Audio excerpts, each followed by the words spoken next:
on Initiative Africa. My name is Asha Sampath. Welcome to this new edition of your weekly magazine featuring Africa on the move through smart innovations and initiatives that work.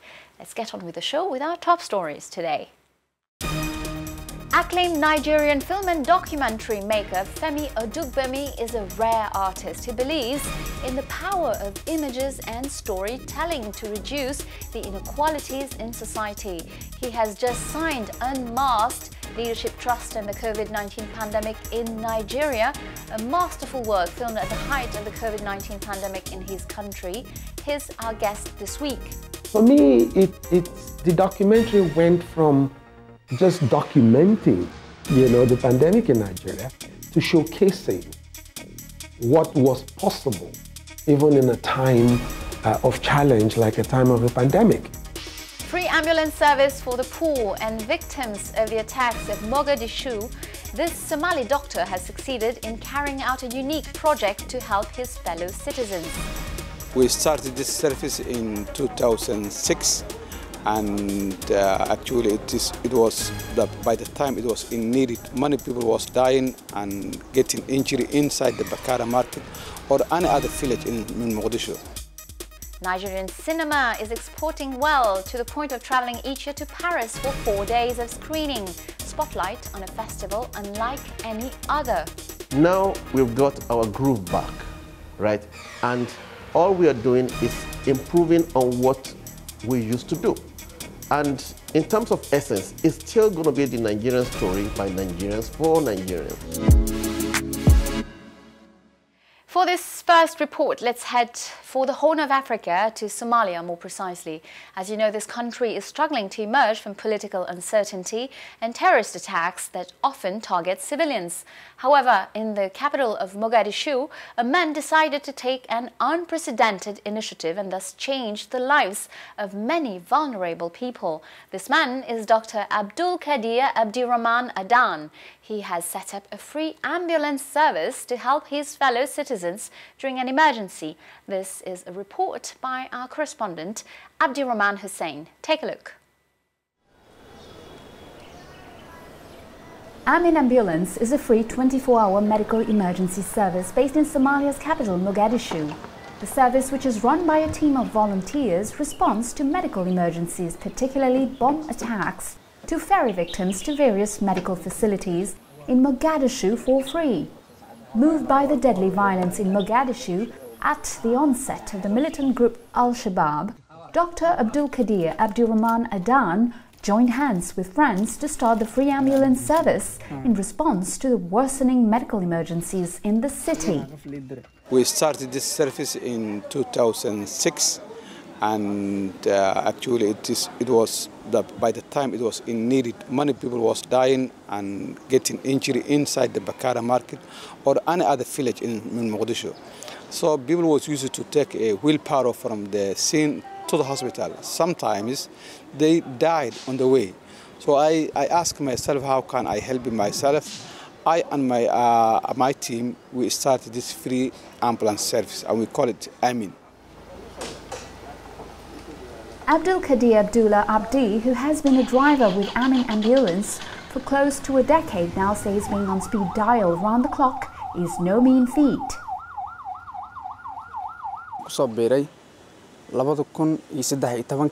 I joined it in 2013. We have been working under very difficult conditions and we are on standby 24/7 for emergency cases like people injured in bomb blast and mothers who give birth and anyone in need of emergency support, like someone who gets high blood pressure at midnight in his home.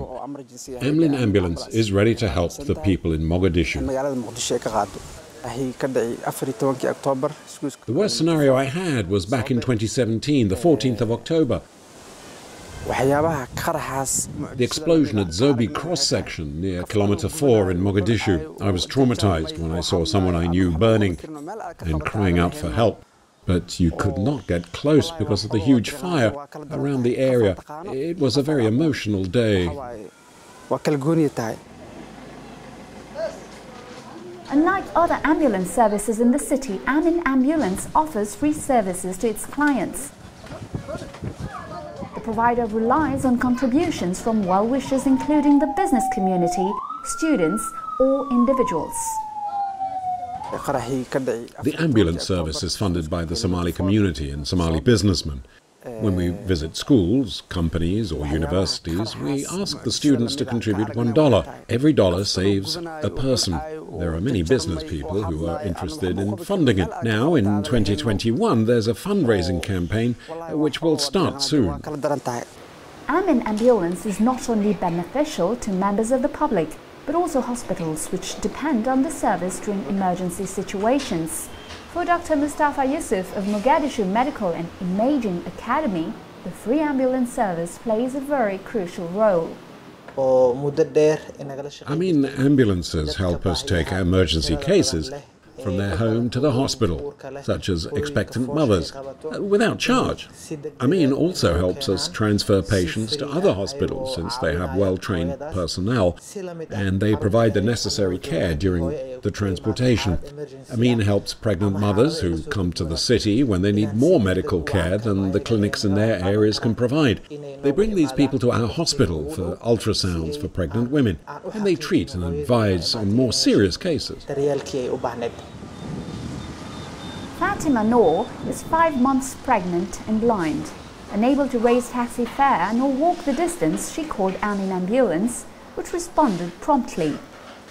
I came to a public health center in Hodan district, Mogadishu, for checkups, and the doctor sent me for ultrasound checkups. I called Amin Ambulance to carry me since I could not walk to the hospital because I'm blind and was 5 months pregnant. They carried me for free. I thank them. Saro Ali, who is currently recovering in a hospital in Mogadishu, shares a similar view of Amin Ambulance with Fatima. I really thank Amin Ambulance for taking me from my home in the outskirts of the city to the hospital for free. I was not able to pay a taxi, but they help us every time we face emergency situations. But in a city where vested interest runs deep, operating a free service is bound to run into a host of challenges. Dr. Abdulkadir, however, flags security as one of the main challenges facing his team. In my experience in working in 15 years in a free ambulance service in Somalia, the main challenges that we are facing from the day we started till now, it is security challenge. The financial challenge there is also, but if there is no finance or if there is no income, at least we can run it. Whether we pay from our own pocket or we take from the businessman or any other person. But for security, it is something which we cannot play with it. Mogadishu still faces violence regularly, and the health service providers such as Amin Ambulance go a long way in relieving this wounded city of its daily assaults. As I mentioned earlier, Femi Odugbemi is a great artist trained in cinema in the United States and celebrated in Nigeria, where he lives today. From his last documentary, Unmasked, he drew the lessons of resilience and real governance that his country conceals and that the COVID-19 pandemic has brought to light. He spoke to Sharafa Abagun, our correspondent in Lagos. Please tell us about your most recent documentary series, Unmasked, Leadership, Trust and the COVID-19 Pandemic in Nigeria. What inspired the project and how has it been received so far? I think the documentary has been a revelation in terms of Nigeria's capacity to prevail in such a perilous time as that of the COVID-19 pandemic. I remember when the COVID-19 pandemic, began, there were predictions, very dire predictions of what could happen in Nigeria once the pandemic got here, given our population, given our poor health infrastructure, given our, also poor, leadership potentials in governance. So it was something that I thought was important to be documented, at least as a lesson for the future. But what was clearly inspirational for me was that Nigeria's response to the pandemic was one where leaders emerged from places that were unexpected, from the public sector. Ordinary people came together not only to confront the pandemic in terms of the medicine, but in terms of its social impact. The idea that we had such a large community of people who lived on what they made each day. And thus, when you put them in a lockdown, hunger became a subplot of the pandemic. And people came out and provided food for the poor. People came out and provided medicine for the sick. People provided money so that isolation centers could be built. So there was this amazing collaboration between ordinary people and government that I think was unprecedented in Nigeria. So for me, the documentary went from just documenting, the pandemic in Nigeria to showcasing what was possible, even in a time of challenge, like a time of the pandemic. And so Unmasked became, this narrative of, what was possible. So it's been a very fulfilling journey to make Unmasked, and I've been very gratified by, the very positive reactions and responses we've received. You have been the academic director of the Multi-Choice Talent Factory for 3 years now. What has been your experience so far, and how can key stakeholders in the creative industry continue to support emerging filmmakers and creative enthusiasts for a long and successful career? It's been an exciting journey for me to be academic director of the Multi-Choice Talent Factory. In the last 3 years, the experience has really been one of seeing the vastness of the talent that our young people have. We are blessed, truly blessed, with really great, talented young people who have interest in the film industry, who have interest in telling the African story, and who are trying to make a career in the creative industry. So what we're doing at the Talent Factory is to help them harness that talent, is to give that talent a bit of focus, to give them a sense of what they can expect within the industry, to empower them with, knowledge that is beyond their talent, the knowledge of the business itself, and to give them opportunity to learn how to make film by making film, and to put them through a mentorship process where they're also able to be immersed in productions and different forms of genres of content. What I've learned is that the future is bright for our creative industries if we focus on empowering our young emerging storytellers through professional training. We simply have to focus on giving their talent what I will call the right levels of oxygen to breathe. They need to be able to be empowered to compete, not just within Africa, but globally. And I think this is the age of the African story. I think this is a time when the world is waiting for African talents to showcase their work. And there are many outlets and opportunities that are out there that I think our young people are going to take maximum advantage of. We just need to equip them the right way. So really, training for me is key to the sustainability and growth of our industry. Welcome back to the second part of our show. It is the second largest film industry in the world and weighs $7.2 billion. I, of course, mean Nollywood, which ranks just behind its Indian big sister, Bollywood, producing 1,000 films a year. Short filming times, tight budgets, fiction in local languages. This is one of the hallmarks of this industry. But not only that, to understand all this creativity that fascinates fans around the world, we followed in Paris one of the past editions of the Nollywood Week. The first edition of the Nollywood Week Festival has come to Paris. During 4 days, actors, producers, distributors and film buffs met to discuss the future of Nigerian cinema. The festival also featured 7 films that were box office hits in Nigeria.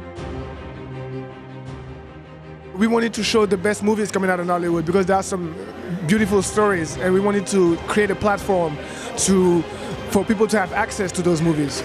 The films on offer went down well with both Nigerian and French film lovers. I saw all 7 films, 7 different styles. This is a new type of cinema, so it is interesting to see the unusual range of subjects being dealt with. Some films are excellent, and others are less so. But on the whole, I'm delighted to have discovered Nigerian cinema. Yeah, I did enjoy it. Yeah, I did. I enjoyed it a lot. It was fun. Said well, said some good things about Nigeria too, you know.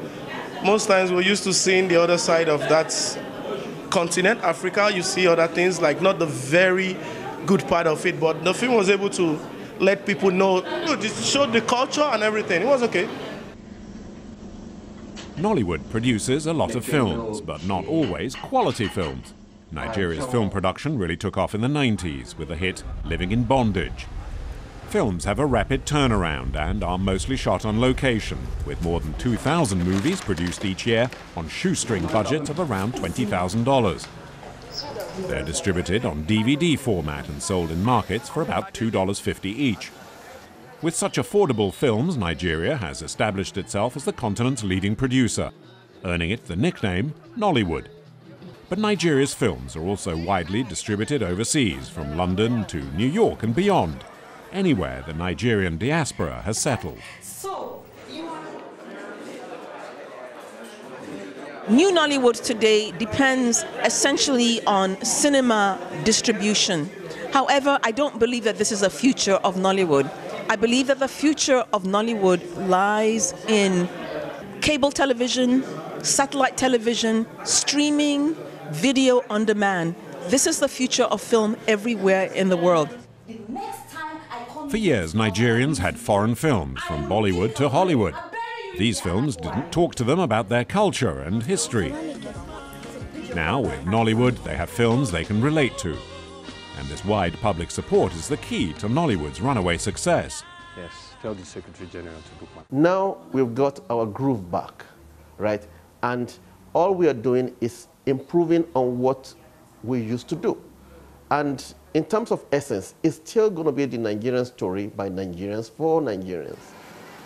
The industry provides a living for more than 300,000 people and makes a profit of over $400 million. But Nigeria's new wave of directors are ambitious and want to see what is essentially a niche market conquer the international mainstream.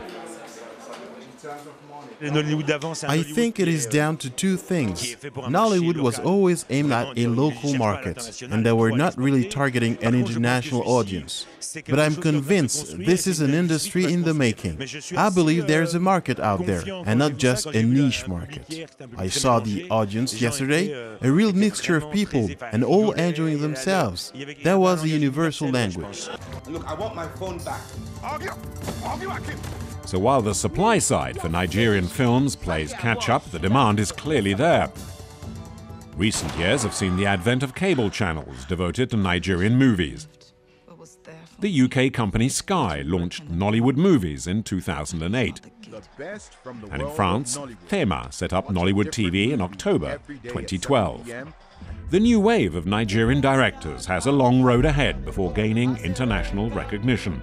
But until then, with its 150 million viewers, Nollywood isn't going to starve. Let's get back to our guest, the Nigerian filmmaker Femi Odugbemi. He tells us about the soft power of African storytelling that transcends color and ethnic differences, and his joy at seeing a new generation of African storytellers emerge to convey a genuine image of the continent. What specific factors so early on in life influenced your choice of study and career? Well, I guess I came into contact with cinema very early because I grew up in Lagos in the 60s and 70s when there were a lot of cinema houses and a lot of films being shown. Indian films, Chinese films, were very popular at the time. And we were either playing football or watching film. And so for me, I guess the spectacle of film was very influential. I liked the idea that we could escape into these stories. Our world was expanded. We could learn a lot about India and China and America and far off places. You know, it was magical. I think it was deeply ingrained in me back then that I would love to be able to be a storyteller, especially in film.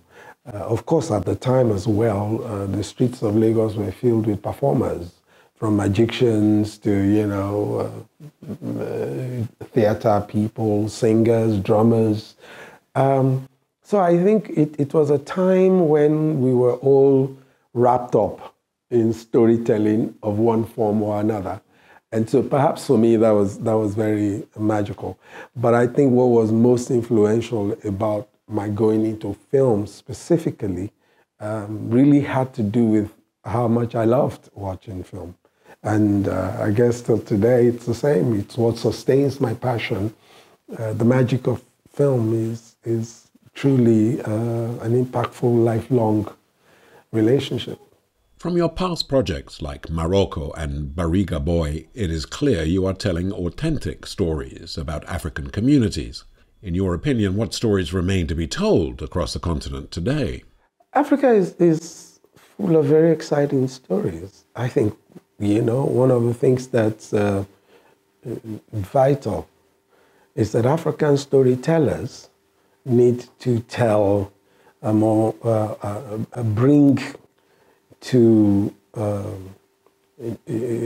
bring to life a more balanced narrative about the African experience. A lot of the stories of Africa also include stories of heroism. They also include historical legends that are, you know, inspiring and heartwarming. I think it is also important to understand how much courage it takes to confront poverty, as a lot of African communities do. It takes a lot to be able to grow a child in some of those communities. You have people living under $1 a day, and still they live in joy, they live in happiness, they are trying to be a community, to lift each other up. And I think those stories are inspirational for the long-term development of the continent. It's going to be very difficult for Africa to be strong militarily. It's at a disadvantage. It's going to be a long time before Africa recovers economically. But Africa can embrace its soft power of storytelling. And some of the stories of African communities are legacy stories. And those are, that to me, you know, in effect, is why they become vital, that these stories are told, and they are told in a balanced way, and they are told, you know, in an authentic manner, but not as poverty porn, but as inspirational narratives that I think represent the spirit and the courage and the resilience of the African. In an increasingly polarized world with widening inequalities, what role can filmmaking play to increase social correctness and belonging within and across communities? I think cinema is a unique form of art because it's accessible. It's accessible to the talented storyteller, and it's accessible to the audience because of its power of engaging the senses. And so it becomes the art that lends itself to voices. Most of our stereotypes and our biases and our discriminations come from ignorance. They come from the fact that we have not experienced the other. Cinema can bridge that gap. And that to me is really what makes cinema such a unique art. And for us in Africa, I think it is wonderful that a lot of our talented young people are storytellers, because what it does is it brings balance to the story of the African experience. It brings balance, to the needs and the daily challenges of people on our side of the divide. Just as we consume and understand through film the experiences of those, who are not from here, that's really what cinema does. And I'm really excited because the expansion of distribution for African stories through platforms like Netflix, like Amazon Prime, like Iroko, access to stories from everywhere across the world is really our best path to creating understanding, to humanizing each other.